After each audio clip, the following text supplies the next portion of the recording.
Selamat pagi Bu Wahyu. Selamat pagi Bu Eka. Gimana kabarnya Bu Wahyu? Sehat hari ini? Alhamdulillah. Baik, Bu Wahyu, sesuai dengan rencana kita bahwa kita akan mengadakan pra-observasi ya. Ya, nanti saya akan mengamati jalannya proses coaching antara Ibu sebagai coach, kemudian kepada teman Ibu sebagai coachingnya. Begitu ya Bu Wahyu ya? Iya. Baik, pada saat nanti coaching, saya pun akan melihat percakapan Ibu sebagai coach dengan coachee, apakah nanti sudah menggunakan alur tirta. Lalu saya juga akan mengamati bagaimana Ibu memberikan pertanyaan berbobot kepada coachee Ibu. Selanjutnya nanti saya pun akan mengamati bagaimana coachee akan menanggapi atau merespon pertanyaan-pertanyaan Ibu sebagai coach. Dan izin saya ingatkan Bu Wahyu bahwa jangan lupa nanti sesuaikan prinsip coaching yang akan Ibu lakukan, yaitu kemitraan, proses kreatif, dan memaksimalkan potensi. Gimana Bu Wahyu? Sudah siap? Siap Bu. Baik. Namun sebelumnya saya ingin bertanya nih Bu Wahyu, kira-kira kompetensi coaching apa yang Ibu akan kembangkan pada saat coaching nanti? Dari 3 kompetensi Bu, yaitu kompetensi present, terusan mendengarkan aktif, dan juga mengajukan pertanyaan berbobot. Saya ingin mengembangkan yang bagian pertanyaan berbobot. Baik, bagus tuh Bu Wahyu, pertanyaan berbobot ya. Nah, kemudian tujuan Ibu memilih pertanyaan berbobot itu kira-kira apa ya Bu Wahyu? Saya ingin dengan adanya pertanyaan yang berbobot lebih dapat meningkatkan kompetensi dari rekan kerja. Oke, siap.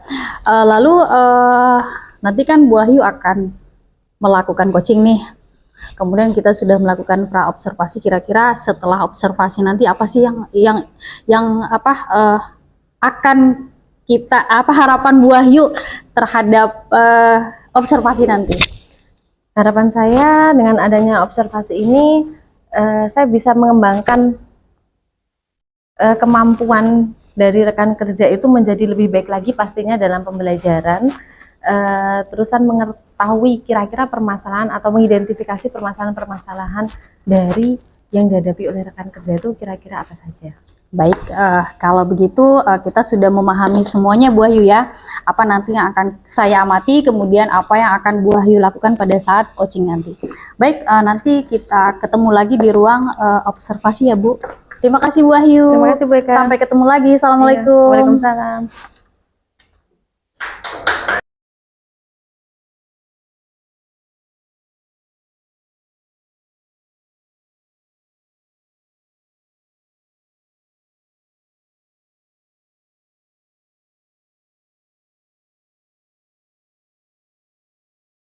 Assalamualaikum Bu Rizka. Ya, waalaikumsalam Bu Wahyu. Bagaimana kabarnya hari ini?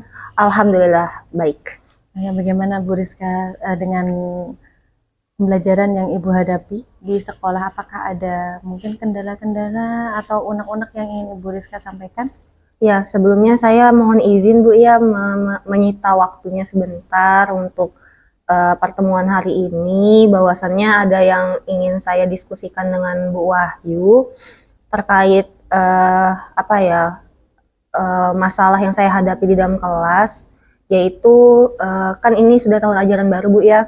Jadi untuk siswa di dalam kelas saya itu ternyata siswa yang saya sambut di kelas 6 tahun ini itu ada anak yang sepertinya butuh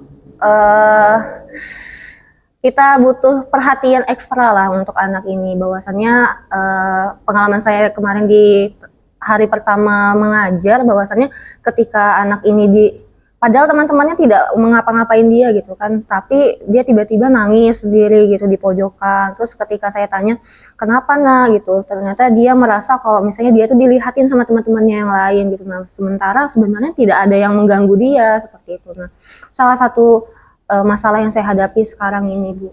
Jadi permasalahan yang Ibu hadapi yaitu ada siswa yang tidak tahu kenapa tiba-tiba nangis, seperti ada beban tersendiri seperti itu. Kalau saya boleh tahu ini Bu Rizka, sejauh ini adakah Ibu kira-kira bagaimana sih caranya biar anak tersebut tidak nangis lagi begitu? Adakah cara yang sudah Ibu coba lakukan seperti itu? Ya, jadi saya sempat diskusi dengan wali kelas sebelumnya Bu ya, bahwasannya ternyata memang anak ini sebenarnya pindahan di kelas 4 dan di kelas 4 itu ketika wali kelasnya itu menerima juga terjadi kejadian seperti ini dan ketika dikonfirmasi dengan orang tuanya, memang anak ini kan perempuan Bu ya, perempuan. Jadi anak ini memang dia anak tunggal. Kemudian memang jarang sekali dari orang tuanya itu ditinggal. Bahkan sampai kelas 6 ini pun masih ditungguin sama orang tuanya gitu bergantian. Kadang kalau pagi itu ibunya sampai mungkin habis istirahat nanti gantian lagi bapaknya gitu yang menungguin gitu. Nah, mungkin dari itu karena jarang dilepas dari orang tuanya, akhirnya ketika dia sudah beranjak dewasa dan nggak terlalu ini lagi kan memang pernah saya tegurkan orang tuanya ini bilang bahwasanya anaknya sudah kelas 6 Pak, kalau bisa jangan terlalu dikekang lah seperti itu kan, karena kan juga dia sudah menuju remaja ya Bu ya, kalau tetap dikekang sama orang tuanya takutnya nanti dia nggak leluasa dalam bergaul dengan teman-teman yang lain. Nah itu, mungkin dari itu mungkin jadinya timbul juga dia merasa seperti tidak ada orang yang bisa melindungi dia gitu kan, kalau misalnya dia ngelihat orang tuanya dia ngerasa oh ada yang ngelindungin saya nih, jadi tidak ada yang berani ganggu saya. Nah, karena udah di kelas 6 terus ditegur juga orang tuanya, jadinya mungkin dia merasa seperti itu gitu. Kurang bisa bergaul dengan teman-temannya di dalam kelas lah seperti itu. Jadi sebenarnya tadi yang sudah disampaikan sama Ibu Rizka bahwa anak tersebut terbiasa ditungguin sama orang tuanya. Ya. Jadi anak tersebut merasa bahwa dia seperti tidak ada yang melindungi di sekolah, begitu ya Bu Rizka? Ya betul. Kalau saya boleh tahu Bu Rizka, sejauh ini Bu Rizka, selain tadi Bu Rizka sudah pernah menegur orang tuanya ya Bu Rizka ya?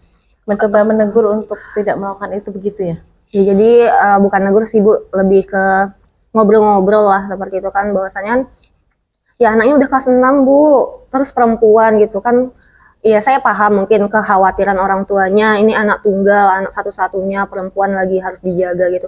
Tapi kan juga ada batasan-batasan bahwa anak itu juga harus tidak boleh dikekang kan, harus bebas-bebasnya untuk dia bisa bergaul dengan teman-temannya gitu. Apalagi nanti kalau misalnya dia udah SMP nggak mungkin kan terus-terusan juga ditungguin sama orang tuanya gitu. Nah, itu salah satu yang saya diskusikan dengan orang tuanya dan agak dikurangi lah ini untuk setelah MPLS ini hari pertama tadi cuma diantarkan saja gitu. Iya, itu tadi Ibu Rizka sudah mencoba ya, sudah mencoba untuk ngobrol dengan orang tuanya. Kira-kira ada cara lain nggak Bu yang sudah Ibu coba lakukan atau mungkin akan Ibu lakukan untuk biar si anak tersebut tidak menangis lagi begitu? Kira-kira ada kan Bu? Ya kebetulan sebenarnya kalau dia di kelas 4 memang dia wali kelasnya memang bukan saya Bu, cuman kalau misalnya saya pulang tuh biasanya dia sering lihat saya, terus juga karena sering lihat saya, sering saya tegurkan gitu. Namanya kan Alia. Kenapa Alia? Misalnya gitu kan.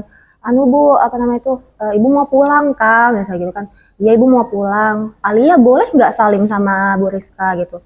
Oh ya boleh salim. Nah biasanya kalau kebiasaan itu tuh yang akhirnya sampai sekarang itu terus dilakukan dan akhirnya dia memang dekat dengan saya lah Alia ini gitu. Nah kalau untuk bicara face to face di kelas 6 ini belum Bu, cuman yang akan saya lakukan pastinya saya akan manggil dia kan gitu untuk dibicarakan pelan-pelan lah, karena memang sepertinya hatinya ini lembut sekali Bu, jadi nggak bisa kita keras bukan keras sih, maksudnya langsung to the point itu kayaknya nggak bisa gitu, jadi harus pelan-pelan diambung-ambung dulu lah bahasanya ininya kan hatinya, supaya dia bisa sedikit demi sedikit bergaul dengan teman-teman yang lain, karena sebenarnya tidak ada masalah dia dengan teman-teman yang lain, karena saya melihat sendiri, karena di istirahat juga saya ngelihat juga bagaimana dia prosesnya bergaul dengan teman-temannya, memang dia merasa bahwa dia itu berbeda dengan teman yang lain, jadi dia mengucilkan dirinya sendiri seperti itu.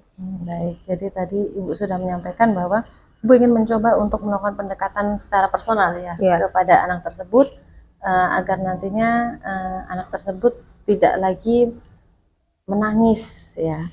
Kalau saya boleh tahu Bu Rizka, kira-kira ini Bu Rizka dengan cara yang ingin Ibu Rizka nanti coba, yaitu dengan melakukan pendekatan kepada si anak tersebut, tingkat keberhasilan dari cara yang akan Ibu capai itu seberapa?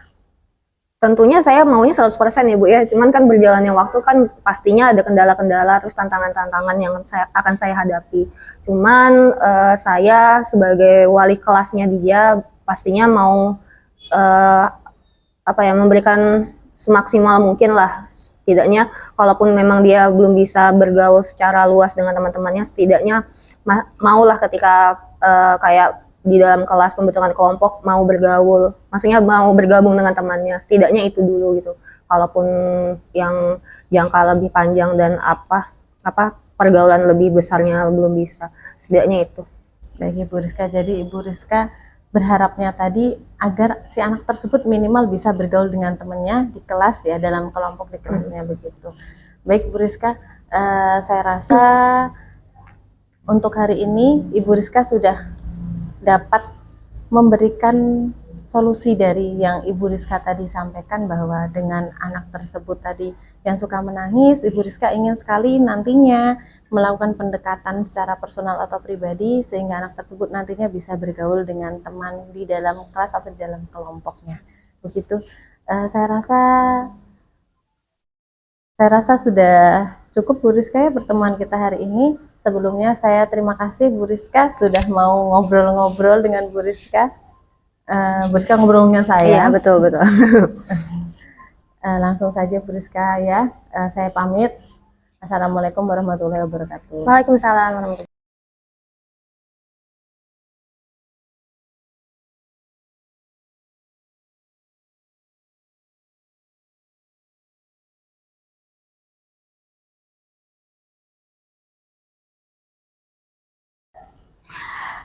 Baik Bu Wahyu, ketemu lagi kita ya. Ini Bu, Gimana perasaan Bu Wahyu setelah diobservasi? tenang, bahagia Bu. Bahagia ya Bu ya, iya. Karena untuk kemajuan kita ya Bu ya. Iya. Baik. Bagaimana Ibu menilai sendiri performa Ibu dalam coaching yang sudah Ibu lakukan? Dalam coaching yang sudah saya lakukan kemarin, sebenarnya saya sudah berusaha semaksimal mungkin Bu. Tapi saya merasa masih ada beberapa hal yang kurang yang seharusnya wajib saya lakukan dari alur Tirta. Tapi sepertinya saya sedikit kelupaan atau mungkin saya sedikit terganggu dengan kondisi dan situasinya. Baik, apa yang membuat Ibu menilai demikian? Karena saya merasanya belum terlalu maksimal Bu. Belum terlalu maksimal ya Bu ya. Artinya belum pertanyaan berbobot itu belum maksimal Ibu ungkapkan ya untuk coach Ibu seperti itu. Baik, saya izin menyampaikan beberapa hasil pengamatan saya Ibu ya. Untuk yang pertama, pada saat Ibu melakukan coaching, kemudian Ibu sudah melakukan alur Tirta, yaitu Ibu sudah menanyakan kepada coach Ibu terkait tujuan, kemudian bagaimana Ibu mengarahkan pertanyaan Ibu untuk coach supaya bisa mengidentifikasi masalah-masalah yang sedang dialami, kemudian bagaimana rencana aksinya. Nah, itu Ibu sudah lakukan. Kemudian Ibu juga sudah mengarahkan coach untuk menemukan permasalahan serta menemukan bagaimana coach bisa menemukan juga atas kesadaran diri sendiri, oh ini loh masalahnya, kemudian ini solusinya. Tinggal nanti coach melaksanakan ya Bu ya, perubahan-perubahan nanti yang diperlukan terkait masalah yang terjadi. Kemudian saya juga melihat Ibu sudah menjalankan kompetensi inti coaching, yaitu kehadiran penuh juga sudah saya lihat Bu. Walaupun Ibu menyatakan bahwa Ibu hanya ingin untuk coaching saat ini, Ibu hanya ingin melihat pertanyaan berbobot itu bisa tidak Ibu lakukan, begitu Bu ya. Namun, mohon maaf, maksud saya, bagaimana pendapat Ibu terkait hasil pengamatan saya? Saya sangat setuju pastinya dengan pengamatan Ibu, karena saya merasa dengan Ibu amati dan Ibu evaluasi, pastinya itu dapat meningkatkan kemampuan dan kompetensi saya Bu di kemudian harinya. Baik, saya setuju itu Bu. Sebagai guru kita harus sadar ya Bu ya. Saya sangat sadar. Oke, namun Bu, dari hasil pengamatan saya ada satu alur yang Ibu seperti terlewati Bu. Tadi kan Ibu sudah mengarahkan untuk coach Ibu menentukan tujuan, kemudian mengidentifikasi, lalu rencana aksinya. Tapi pada alur tanggung jawab, saya belum ada melihat itu, Bu. Dari pengamatan itu, kira-kira harusnya ada kan, Bu, alur itu. Kira-kira solusi dari Ibu nanti gimana untuk coaching ke depannya?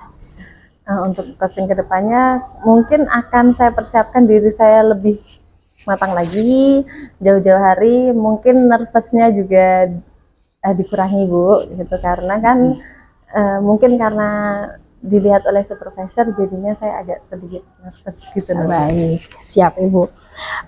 Sebagai guru kita harus terus belajar ya, Bu ya. Iya. Kira-kira Bu, ketika Ibu nanti menjalankan rencana aksi itu, siapa saja Bu yang menurut Ibu bisa mendukung coaching Ibu agar bisa lebih baik lagi? Pastinya saya yang pertama, saya sangat membutuhkan dukungan dari kepala sekolah untuk selalu mengevaluasi diri saya. Saya membutuhkan rekan sejawat yang pastinya bisa memberikan saran dan masukan yang baik juga. Seperti itu, Bu, saya rasa. Kapan kira-kira Ibu mulai melakukan itu? Insya Allah secepatnya, Bu. Baik. Mungkin bisa dijadwalkan bulan depan atau beberapa minggu ke depan. Baik. Karena saya rasa lebih cepat lebih bagus. Baik, terima kasih Ibu Wahyu atas diskusi kita hari ini. Mudah-mudahan apa yang kita lakukan bermanfaat untuk kita semua ya, Bu, apalagi untuk kemajuan sekolah kita. Kita cukupkan sampai di sini ya, Bu Wahyu. Terima kasih. Sehat selalu, Bu Wahyu. Assalamualaikum. Waalaikumsalam. Memang, Bu.